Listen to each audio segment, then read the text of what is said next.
I'm gonna tell you guys how to replace a window motor on a 90s B body, most specifically my 96 Impala. First, show you the parts list or tool list. Get the clip tool, pop off door panel clips, and the rollers for the window guide.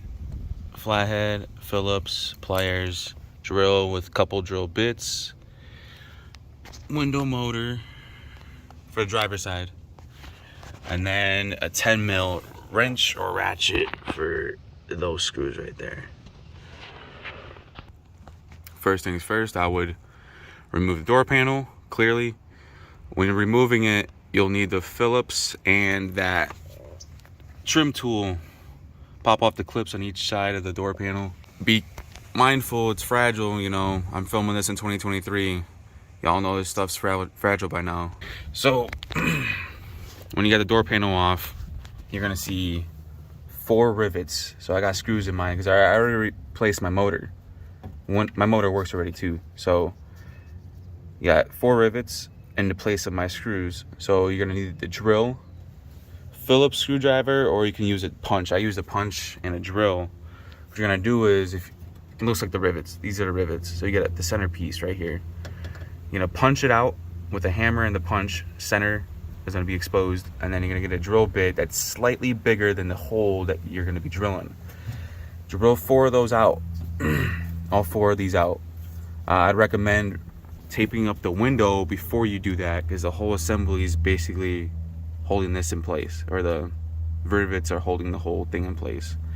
So tape up the window. If your window's stuck down, pop off the roller pieces that hold the right there, that hold that piece in. Both sides, pop those off. Have somebody tape the window up for you as you push it up so the window's out the way, because if you try to drill these out, you might puncture the glass and break it. Once the window's up, rivets are out, you might as well do these too. Take those out. 10 mil ratchet, both of these right here. This one and this one. That's a passenger one right there. I'm doing a driver door, so that 10 mil piece is that silver bar you're taking out. It's connected to the whole assembly. Once you have that out, you also want to disconnect the connector for the motor. If you already haven't tried it, you should probably test it one more time to see if the motor's really bad. Try pounding on the door. And if it works, probably need a new motor anyways.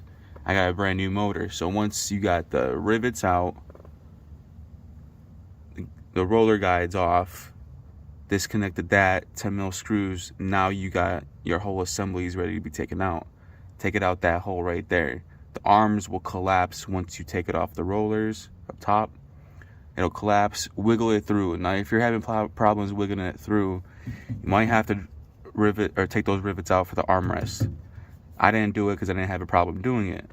I put this tape here so my arm doesn't get messed up. Once their arm's out, it's gonna look similar to this one. This is my old motor. This is the passenger rear. Clearly, they're different if you look at them. This one's backwards from this one. It won't work. You can't use separate parts from them. Now with the new motor, this is a driver door. Remember that. This is driver door motor. It comes with new hardware. So the screws that you saw in the beginning comes with 7 screws. 4 small ones that go right there. And you have 3 long ones that are in place of these 3 rivets on the motor and the assembly. Motor itself is this, and the whole assembly. Now when you take these rivets out, same drill bit will work, taking these 3 out. Be mindful that this spring is under tension this whole time. So right now, that spring and the gear is holding this whole thing together with these rivets too. So when you drill one of these out, put the screws in that are supplied with this kit in here. So drill one of these out, boom. Drill this one out, put that one in. This one's gonna be more difficult. I would keep these 2 loose as you do this one, because in the back, you can't see, it's covered up right here. So this one's exposed, that one's exposed. Those ones are easy. So when you have those in place, it won't fly off. I screwed up when I was doing the driver door. I took all 3 off. This whole piece fucking flew off. Don't do that. And then the new one, if you look right here, so you have the gear and then this top piece right here. So it'll look like this. So that top piece is this piece right there. The new one, this is the used one. My old one that doesn't work. So this piece right here sticks out more on the new one. So that piece right there, that's almost flush with this piece. So the new one sticks out a decent amount, a lot more than the original.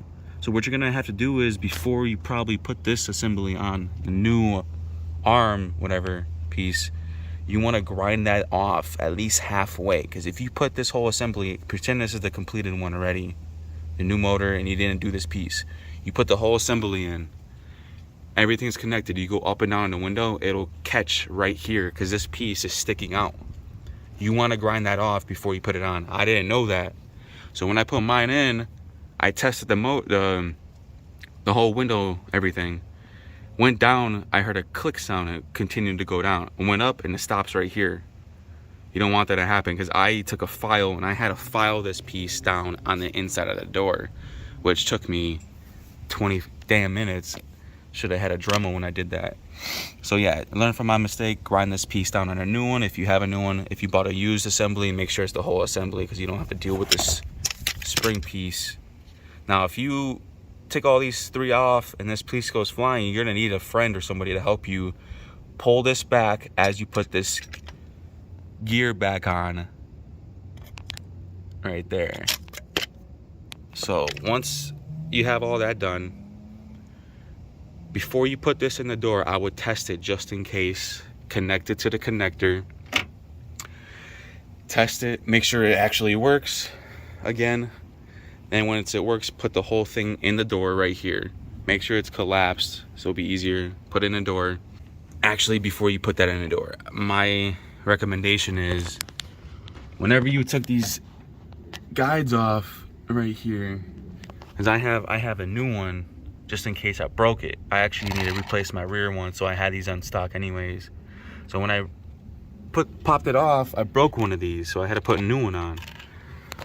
When I put the new one on, I put ball bearing grease in there. So if you guys notice it's dry in yours, I would recommend putting grease in yours anyways. Both sides. This is the rear one. You can't really see the front one, but put grease on there so it's not running dry the whole time. Otherwise, it'll probably break again. I even put a little bit of grease right there too for any moving parts, because why not?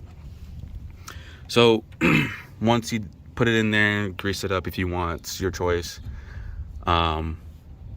Yeah, so it's in there. And then I did this by myself, so when I put the whole assembly in, I used 2 screws, put them on. I had my hand in here holding the motor in, my other hand right here putting the screws in. I just had a screw in both top and bottom, or you could do side to side, whatever you want.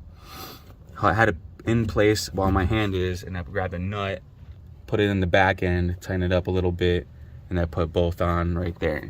Now once you have those tight, don't tighten it up completely yet, because you might have to readjust it a little bit. Now the arms are the next thing to do. To connect the arms to the roller or the guide itself, right? Now you're gonna have to connect it, because this new one, that part, the new motor comes with different connectors, so it'll give you a different connector. This one's longer. Once you have the connector in, connect your controls. You're gonna have to probably go up and down on the window, even though it's not connected yet, because the arms will probably not line up. So you're gonna have to go up and down on the switch to get this piece right here to line up with the roller. So once it's on there, you're gonna have to pop it on to that roller right there, and then you're good. Then you could tighten up everything. So you got both roller right here and roller right there. Once you got those connected, those tight, make sure you had the rivet pieces when you replace the screws. Those need to be tight too. You probably want to get lock nuts. I didn't put lock nuts on mine. Whatever. If it comes loose, I gotta fix it anyways, like another time. But once you have all that connected, make sure you also connect these right here is 10 mils, 2 10s. The 10s of the nuts on the back too, they're 10s as well. Got the screws, rollers are good. Got it connected, test it going up and down. Remember to grind that back piece off, like I said, for the new one. If you have a used one, then even better. Hopefully you got your whole assembly, because you don't have to worry about that spring. Boom, everything's good. Now your window might be cockeyed a little bit. Make sure you take the tape off before you use it, because you're just gonna have tension on it the whole time. That'll be it then. I mean, that's my way of doing everything.